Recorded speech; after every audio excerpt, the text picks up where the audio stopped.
એક મક્કમ નિર્ધાર, અવિરત વિકાસ। વડાપ્રધાન શ્રી નરેન્દ્રભાઈ મોદીના વિકસિત ભારત 2047ના સંકલ્પને આગળ ધપાવતા અનુસૂચિત જાતિ કલ્યાણના રોડમેપ સાથે મુખ્યમંત્રી શ્રી ભૂપેન્દ્રભાઈ પટેલના નેતૃત્વમાં સંકલ્પિત છે ગુજરાત સરકાર।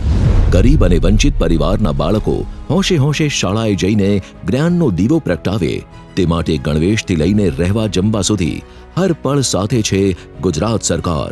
શિક્ષણની નવી ક્ષિતિજો અને કૌશલ્યના નવા આયામો સાથે આ અનુસૂચિત જાતિના સામાજિક ગૌરવ અને આર્થિક સમૃદ્ધિના નવયુગની શરૂઆત છે।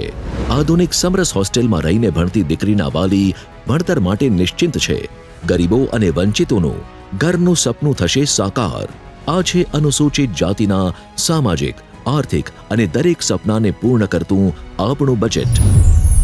ગુજરાત બજેટ, અવિરત વિકાસ, સમાન અવસરનું નિર્માણ।